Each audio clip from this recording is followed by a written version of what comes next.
The peaceful deception. The Galactic Assembly Chamber floated in the silence of deep space, a magnificent structure built by 37 different species over 2 centuries. Inside its crystalline walls, representatives from across known space gathered for what they believed would be a routine session. Today's agenda included the formal introduction of a new species that had recently achieved faster-than-light travel. They called themselves humans. Ambassador Kelleth of the Savorian Commonwealth adjusted her sensory appendages as she reviewed the preliminary reports. Humans came from a yellow star system on the outer edges of civilized space. They had colonized 3 planets and operated 28 ships capable of interstellar travel. Their military consisted of approximately 50 warships, mostly corvettes and frigates. Nothing impressive by galactic standards.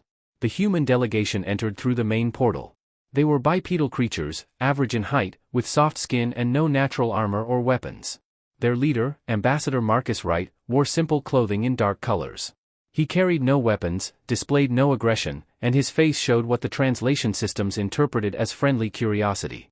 Marcus approached the central platform and bowed slightly to the assembled representatives. His voice was calm and measured as he spoke. Honored members of the Galactic Assembly, humanity thanks you for this opportunity. We are young among the stars, and we have much to learn from civilizations far older than ours. We come in peace, seeking friendship and cooperation. The speech was pleasant but unremarkable. Several representatives exchanged glances that suggested polite boredom. Another minor species joining the community. The galaxy had seen hundreds of them over the millennia. High Chancellor Vorath, an ancient being whose species had been traveling between stars for 5,000 years, addressed the human ambassador. Your application for associate membership has been reviewed. Your civilization demonstrates adequate technological development and social cohesion. The Assembly welcomes humanity to the galactic community. Marcus bowed again, expressing gratitude. The session moved forward with standard protocols. Humans would be granted trading rights, access to neutral space stations, and protection under basic galactic law. In exchange, they would contribute to common defense funds and respect established territorial boundaries. In the observation galleries, military analysts from various species took notes. The human fleet composition was documented carefully. 50 warships total. No dreadnoughts, no carriers, no planet killers. Their largest vessel massed approximately 800,000 tons. Respectable for a new species, but hardly threatening to established powers. Admiral Krex of the Krillian Empire watched the proceedings with particular interest. The Krillians controlled 17 systems and commanded a fleet of 800 warships. They had built their empire through strategic conquest, always choosing targets carefully. Weak species with valuable resources made ideal subjects. The human home system contained rare minerals and occupied a strategically useful location. Krex studied the reports again. 50 ships. 3 colonized worlds. A population of only 12 billion. The calculations were simple. A quick strike could overwhelm human defenses before the Assembly could organize any response. By the time diplomats finished debating, the conquest would be complete. 6 months after humanity's admission to the Assembly, the Krillian Empire made its move. A battle fleet of 200 warships entered human space without warning. They struck at the outer colony of New Terra first, expecting quick surrender. The human defense was immediate but appeared desperate. 18 ships engaged the Krillian force, fighting with determination but clearly outmatched. They used tactics that seemed clever but ultimately futile against superior numbers. After 6 hours of combat, the human ships retreated, leaving New Terra's orbital defenses to face the invaders alone.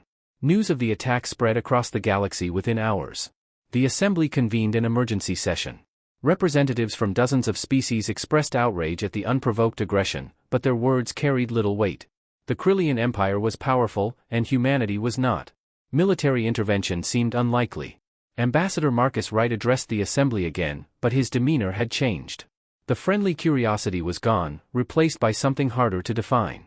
He did not plead for help or demand justice. Instead, he made a simple statement.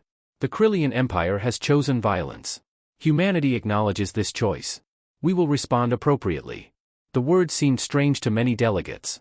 Respond appropriately? The humans were being conquered. What response could they possibly mount with their tiny fleet? Over the next 3 weeks, the galactic news networks showed footage of human resistance. Their ships fought bravely but continued losing ground. The Krillian fleet advanced system by system. Human colonies evacuated civilians while their military conducted desperate holding actions. Every analyst agreed that humanity's defeat was inevitable. On the 23rd day of the invasion, something changed. Admiral Krex received reports of unusual energy signatures appearing throughout human space. His sensors detected massive power fluctuations coming from the asteroid belts, from the gas giant atmospheres, from the empty spaces between planets. The first structure revealed itself near Earth's moon. What had appeared to be a commercial mining station transformed before Krillian sensors. Panels fell away, revealing weapon systems of unknown design. The station was not a mining facility at all. It was a fortress, and it had been waiting. More structures awakened across the system. Asteroids split open, exposing ships hidden within their cores. Facilities buried in the ice of distant moons came online. Defense platforms that had never appeared on any registry activated their systems. But the true shock came from deeper space. In the darkness beyond the outermost planets, where human presence had supposedly been minimal, entire fleets began moving. These were not the corvettes and frigates the galaxy had documented. These were vessels of war unlike anything the Krillians had encountered. A dreadnought emerged from the shadow of Jupiter, its hull stretching 3 kilometers in length. It was followed by another, then another. Carrier groups appeared from coordinates that had shown nothing on sensors just hours before. Battle cruisers, destroyers, assault ships, all bearing the insignia of the human fleet, all completely unknown to galactic intelligence services. Admiral Krex stared at his tactical displays in disbelief. The numbers were impossible. His ships had been fighting 50 human vessels. Now his sensors showed 500. Then 1,000. Then more signals appeared, and the count kept rising. A communication channel opened. Ambassador Marcus Wright's face appeared on every Krillian ship simultaneously. His expression was calm, almost sad. Admiral Krex, you based your invasion on incomplete information. The 50 ships you catalogued represent our diplomatic fleet, vessels we use for peaceful operations and showing presence in neutral space. You never asked about our defense fleet. The ambassador paused, and when he continued, his voice carried a weight that made experienced warriors feel cold. You assumed our openness was weakness. You mistook our preference for peace as inability to wage war. This was your first mistake. Your second mistake was acting on that assumption. On the tactical displays, the human fleet began its advance. Ships that had been retreating for weeks suddenly turned and attacked with coordinated precision. New vessels appeared behind Krillian positions, cutting off retreat routes. The humans moved like they had been planning this exact scenario for years. Because they had been. In the assembly chamber, delegates watched the battle feeds in stunned silence. The species they had dismissed as minor and unthreatening was systematically destroying a major galactic power. Human ships demonstrated technology that should not have existed. Their weapons struck with impossible accuracy. Their defenses absorbed hits that should have been fatal. Ambassador Keleth accessed the updated intelligence reports that were flooding in from across human space. Hidden shipyards in asteroid fields. Weapons research facilities disguised as atmospheric processors. Training grounds buried beneath ice caps. Construction yards operating in the crushing depths of gas giant atmospheres. The humans had built a military infrastructure vast enough to rival the greatest powers in the galaxy, and they had done it all in secret, in plain sight, while pretending to be a minor species with modest capabilities. A younger delegate from the Thax Confederation approached Keleth, his voice shaking. How did we miss this? Our intelligence services monitor every species. How did they hide so much? Keleth studied the reports more carefully, and slowly, understanding dawned. They did not hide everything. They showed us exactly what they wanted us to see. The 50 ships were real. The 3 colonies were real. The population figures were accurate. They simply never mentioned the rest. The younger delegate struggled to comprehend. But the shipyards alone would require enormous resources. The energy signatures should have been detected. Look at the locations, Keleth said quietly. They built inside asteroid fields where mining operations provided cover. They constructed in gas giant atmospheres where sensor readings are naturally distorted. They used energy sources we do not recognize, technologies we have never seen. They did not break any laws or treaties because they never signed agreements limiting their military development. They were associate members, not full members. We never required full disclosure. On the battle displays, the Krillian fleet was in full retreat. They had entered human space with 200 ships. Less than 80 remained functional, and those were fleeing as fast as their drives could push them. Human forces pursued with methodical efficiency, destroying military targets while carefully avoiding civilian casualties. It was a demonstration of power, but also of restraint. The humans could have annihilated the Krillian fleet completely. Instead, they were sending a message. We can destroy you, but we choose mercy. Learn from this. High Chancellor Voreth called for order in the assembly chamber. His ancient voice carried authority that cut through the chaos of frightened delegates. "We must contact the human delegation immediately. We need to understand their intentions." Ambassador Marcus Wright was already waiting when the communication channel opened. He had been expecting the call. "Ambassador Wright," Vorith began carefully, "the Assembly requires clarification. Your military capabilities far exceed what was disclosed during your admission process. The galaxy believed humanity possessed 50 warships. Current counts suggest over 2,000 vessels, with more appearing hourly. This discrepancy requires explanation." Marcus nodded slowly. "High Chancellor, when humanity applied for Assembly membership, we were asked specific questions. How many ships do we operate in interstellar space? 50. How many colonies have we established? 3. What is our population? 12 billion. We answered every question truthfully. But you did not volunteer additional information," Vorith said. "Would you have?" Marcus asked simply. "If you were a new species entering a galaxy dominated by empires that have been conquering each other for thousands of years, would you reveal your full strength immediately? Would you show potential enemies every weapon, every ship, every defensive position?" The question hung in the air. Every species in the Assembly had secrets. Every military kept classified information. The humans had simply been more thorough about it. Marcus continued, his voice measured but firm. "Humanity studied galactic history before joining this community. We learned that young species face two possible fates. Those who appear strong enough to threaten established powers are destroyed preemptively.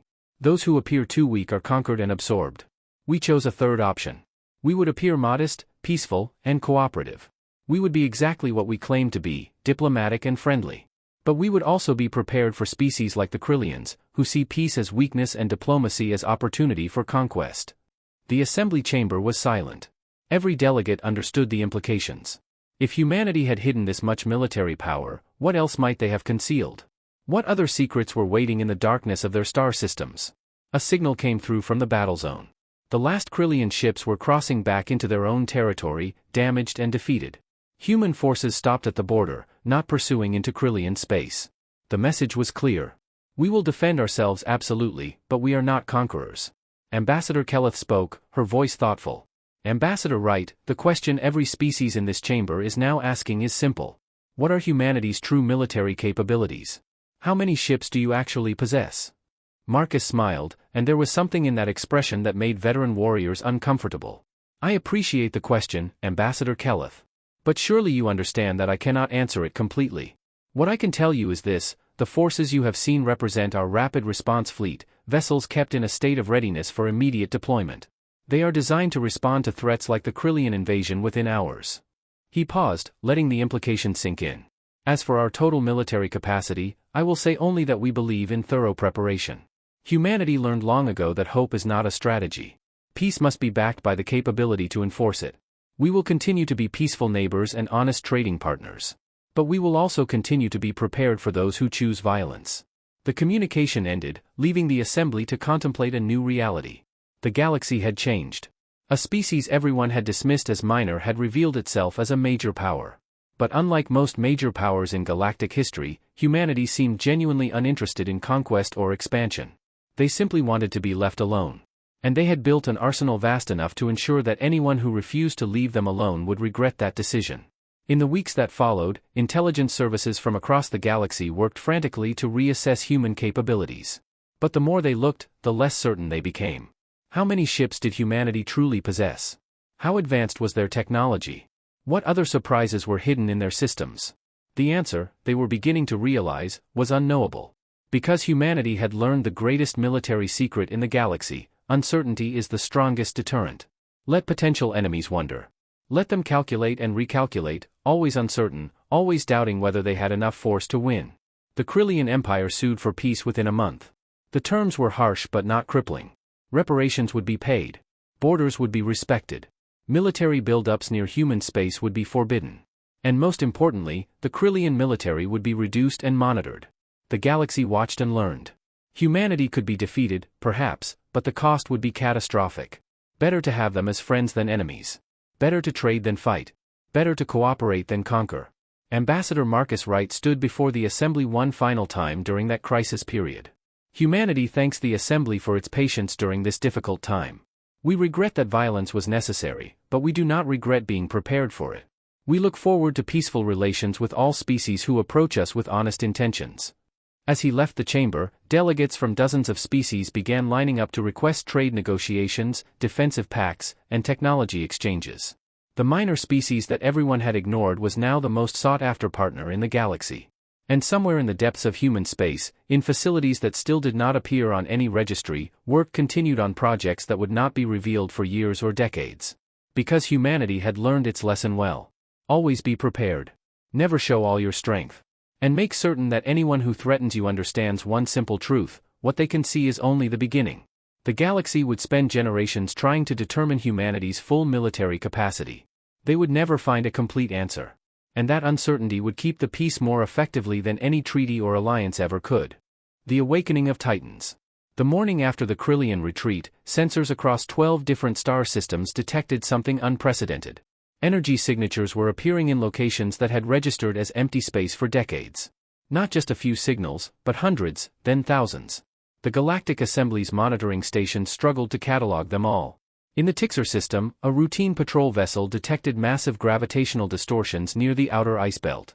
Captain Ryan brought her ship closer to investigate, following protocols that had been standard for centuries. As her sensors refined their readings, she saw something that made her question her own sanity. An asteroid was opening. Not breaking apart or exploding, but opening with mechanical precision. Massive doors concealed within the rock face swung outward, revealing a hollow interior lit by running lights. Inside that artificial cavern sat a ship larger than anything in the Tixer fleet. As Captain Ryan watched, the vessel's engines ignited and it drifted free of its hiding place. Then another asteroid opened. And another. Within 20 minutes, she counted 47 warships emerging from concealment, each one fresh and fully operational. Her communication officer's voice cracked as he spoke. "Captain, I am detecting similar activity throughout the belt. Hundreds of asteroids are opening. There are ships everywhere." Captain Ryan transmitted her findings directly to Tixer High Command. Within hours, similar reports flooded in from across known space.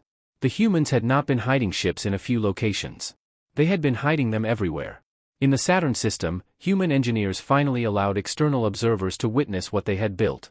The ring planet had always attracted scientific interest, but humans had maintained strict control over who could approach.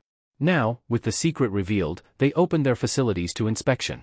Ambassador Kelleth arrived aboard a human escort vessel, accompanied by military analysts from 7 different species. As they approached Saturn, their sensors began detecting structures hidden within the planet's rings. Not stations or platforms, but entire shipyards. The human guide, a middle-aged woman named Captain Sarah Chen, spoke with evident pride. "We call this the Saturn Defense Network. Construction began 60 years ago, shortly after we achieved faster-than-light capability. The rings provided perfect cover. Millions of ice chunks, each one a potential hiding place." She gestured toward the viewscreen where massive construction frames became visible between the ring particles. "We built 412 ships here. Dreadnoughts mostly, designed for fleet engagements. The ice provided water for life support and hydrogen for fuel. The rock fragments gave us metals. Everything we needed was already here." One of the analysts, a Vrex military strategist named Commander Thorpe, examined the structures with growing horror. "These shipyards are enormous. The resource requirements alone should have been detectable. How did you hide the energy signatures?" Captain Chen smiled. "We didn't use conventional fusion reactors during construction. We developed something different, something quieter. Our scientists spent 30 years perfecting zero-point energy extraction. It produces no waste heat, no radiation signature, nothing that would register on standard sensors. By the time we started using fusion reactors for the ships themselves, we had enough infrastructure in place that the signatures looked like normal mining operations." The tour continued deeper into the rings. They passed automated foundries, personnel habitats, ammunition depots, and repair facilities. The scale was staggering. This was not a hidden shipyard. This was an industrial complex that rivaled the greatest construction projects in galactic history. "How many facilities like this do you have?" Kelleth asked quietly. Captain Chen's expression remained neutral. "I'm not authorized to answer that question, Ambassador. But I can tell you that Saturn is not unique in our defensive planning." Back on Earth, in a secure facility buried beneath 3 kilometers of Antarctic ice, Fleet Admiral James Cortez reviewed status reports from across human space. The revelation of their true military strength was proceeding according to plan, but it required careful management. Show too much, and the galaxy might unite against them out of fear. Show too little, and aggressive species might still consider them vulnerable. His aide, Commander Lisa Park, entered with the latest intelligence summary. Admiral, we're receiving requests for facility tours from 43 different species. Everyone wants to know what else we're hiding. Cortez nodded slowly. Approved tours for the Saturn network, the Kuiper installation, and the Martian foundries. Those are impressive enough to satisfy curiosity without revealing our most sensitive projects. The deep space construction yards remain classified. What about the Titan project, sir? The Admiral was quiet for a moment. The Titan project represented humanity's most ambitious military undertaking, and it was not yet complete. Titan remains black. No external observers, no data sharing, no acknowledgement of its existence. That project is our insurance policy if the galaxy turns against us. It stays secret until we need it. Commander Park made notes on her tablet. Several species are asking about our total ship count. The official estimate has climbed to 2,500 vessels, but they know that is incomplete. Let them wonder, Cortez said. Uncertainty is our greatest weapon now. If they knew our exact capabilities, they could plan around them. If they never know for certain, they will always overestimate our strength to be safe. In the Galactic Assembly Chamber, emergency sessions had become routine. The discovery of human military infrastructure was not slowing down. Every day brought new revelations. Facilities in the Oort cloud. Shipyards in deep space between stars. Mobile construction platforms that had been drifting through the void for decades, building ships far from any inhabited system. High Chancellor Vorath called the session to order, though his ancient calm was showing cracks. We have received updated intelligence from 12 member species. The human military is significantly larger than initial revised estimates suggested. We must address this matter directly. Ambassador Marcus Wright stood at the human delegation station. He had been summoned to answer questions, though he had made clear that his answers would be limited by security concerns. A representative from the Korath Unity, a species known for their advanced sensor technology, rose to speak. Ambassador Wright, our best analysts have been studying human space for the past 6 weeks. We have identified over 4,000 active warships, 300 construction facilities, and defensive installations numbering in the tens of thousands. Yet every time we believe we have a complete count, we discover more. The Korath Unity demands to know the full extent of human military development. Marcus responded calmly. The Korath are renowned for their sensor technology, and I'm certain your count is accurate based on what you can detect. However, humanity has invested heavily in stealth technology and sensor masking systems. What you can see represents our active fleet, vessels that we use regularly. What you cannot see includes reserve forces, experimental platforms, and systems we prefer to keep confidential for strategic reasons. That is unacceptable, the Korath representative said sharply. The Assembly has a right to know the military capabilities of its members. Your secrecy threatens galactic stability. Marcus's expression hardened slightly. With respect, Ambassador, humanity is an associate member, not a full member. We agreed to certain disclosure requirements, and we have met those obligations. We revealed our active military presence accurately. That we chose to maintain reserve forces in secure locations is no different than what every major power in this chamber does. High Chancellor Vorath intervened. Ambassador Wright, the Assembly understands the need for military secrets. However, the scale of human military development suggests planning that began decades before your first contact with galactic civilization. This implies a level of paranoia or aggressive intent that concerns many species. Marcus was silent for a long moment, choosing his words carefully. High Chancellor, before humanity achieved faster-than-light travel, we studied radio signals from space. We listened to your broadcasts, your news networks, your historical databases. We learned your languages. We studied your wars, your conquests, your empires rising and falling.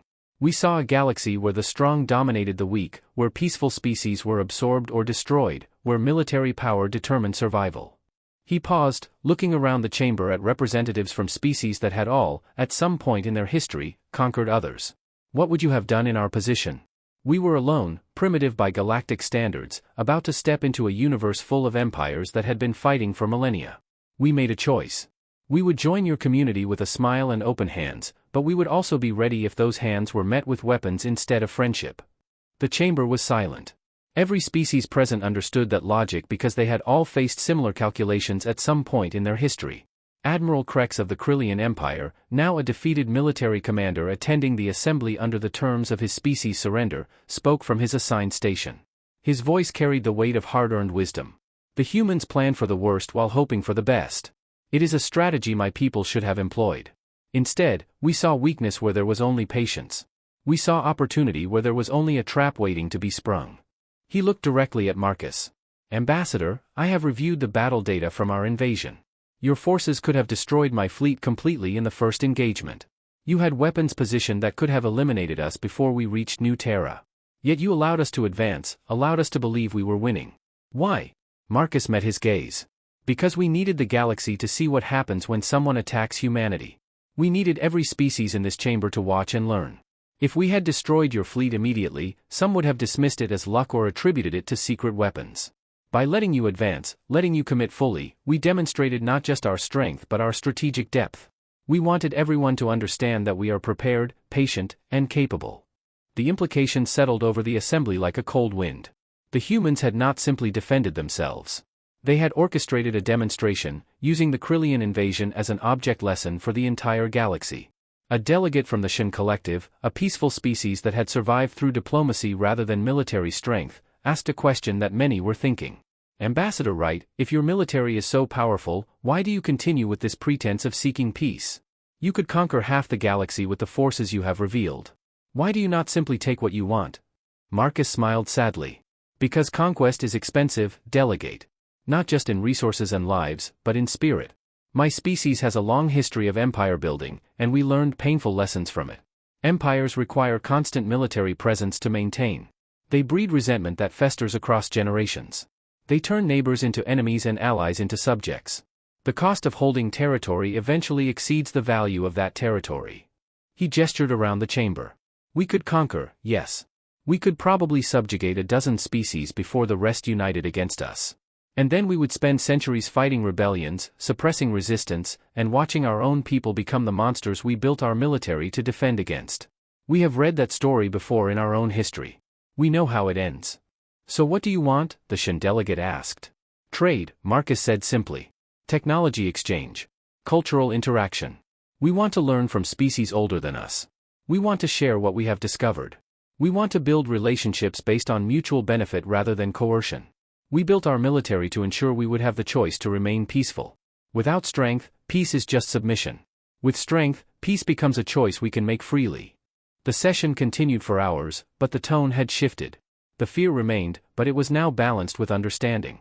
Humanity was powerful, but they were also rational. They had demonstrated both the capability to destroy and the wisdom to show restraint. In the following weeks, the revelations continued. Human technology proved to be more advanced than initial assessments suggested. Their weapon systems incorporated principles that galactic scientists were only beginning to understand. Their defensive shields operated on theories that challenged established physics. Their ships moved faster, hit harder, and survived longer than equivalent vessels from other species. But perhaps the most unsettling discovery came from a Vrex intelligence operation. A stealth probe, the most advanced in their arsenal, managed to penetrate deep into human space and record data from an unmarked facility in the Oort cloud. The recordings showed ships under construction that dwarfed anything humanity had yet revealed. These were not warships designed for fleet engagements. These were mobile fortresses, each one capable of threatening an entire star system. When the Vrex presented their findings to the Assembly, demanding explanation, Ambassador Marcus Wright's response was simple and chilling. Those are our deterrent fleet. They exist to ensure that no coalition of powers could threaten Earth itself. If our diplomatic and active military forces somehow failed, if Earth faced extinction, those ships would activate. They represent our final guarantee of survival. How many such ships exist? The Vrex intelligence director demanded. Marcus smiled without humor. Enough. I will tell you this much, we built them slowly over decades, one at a time, in facilities that move through deep space. We launched each one with a full crew in cryogenic sleep and instructions to drift in the darkness, maintaining silence, waiting for a signal that we hope will never come. Some have been waiting 30 years. Some 40. They are ghost ships crewed by volunteers who accepted that they might spend their entire lives asleep in the void, never seeing action, never returning home. The chamber was absolutely quiet. The dedication required for such a strategy was beyond what most species could comprehend. Volunteering to sleep in darkness for decades, perhaps for nothing, on the slim chance that your civilization might someday need you. That is insanity, someone whispered. That is survival, Marcus corrected. Humanity learned a long time ago that hoping for the best is not enough. We prepare for the worst and pray those preparations remain unused. So far, we have been fortunate. The Krillian invasion was the first real test of our readiness. We hope it will be the last. Over the following months, humanity gradually normalized relations with the galaxy. Trade agreements were signed. Technology exchanges began. Cultural programs brought human artists, scientists, and philosophers to dozens of worlds. Slowly, the fear began to diminish, replaced by cautious respect and growing friendship. But every species in the galaxy now understood a fundamental truth. Humanity appeared peaceful because they chose peace, not because they lacked alternatives. Their diplomats smiled and negotiated because they preferred conversation to conflict. But behind those smiles and pleasant words stood a military infrastructure vast enough to challenge any power in known space. The question that had terrified the galaxy, "What else are they hiding?" gradually became less urgent. Because the real answer was clear, it did not matter. Whatever secrets humanity still kept, whatever weapons still waited in darkness, whatever ships still drifted in the void, they were all pointed outward, defensive rather than aggressive. Humanity had built an arsenal that could shake the galaxy, then demonstrated the wisdom and restraint to never use it except in defense. That combination of strength and self-control proved more powerful than any weapon. The Krillian Empire, humbled by defeat, became humanity's unexpected ally. Admiral Krex, stripped of his military command but allowed to serve as a diplomatic liaison, often spoke of the lesson his people had learned. We believed peace was weakness. We assumed restraint meant inability. The humans taught us that true strength lies in the choice not to use power unnecessarily. It is a lesson my people will remember for generations. Ambassador Keleth, who had witnessed humanity's admission to the Assembly and their subsequent revelation, wrote in her official reports, "The humans understand something that many galactic powers have forgotten. Military strength alone does not ensure security. True security comes from being strong enough that no one wants to fight you and wise enough that no one needs to fear you." Humanity has achieved both. In the depths of human space, in facilities that still did not appear on any register, work continued. New technologies were developed. New strategies were refined. New ships were built and sent into the darkness to wait and watch. Because humanity had learned the greatest lesson of survival in a dangerous galaxy, peace is not the absence of capability for war. Peace is the presence of capability combined with the wisdom not to use it except when absolutely necessary. The galaxy had asked what else humanity was hiding. The answer was simple: enough to survive, but not enough to conquer. Enough to defend, but not enough to dominate. Enough to ensure that their choice of peace would always remain their choice, never a necessity forced upon them by weakness. And that was enough.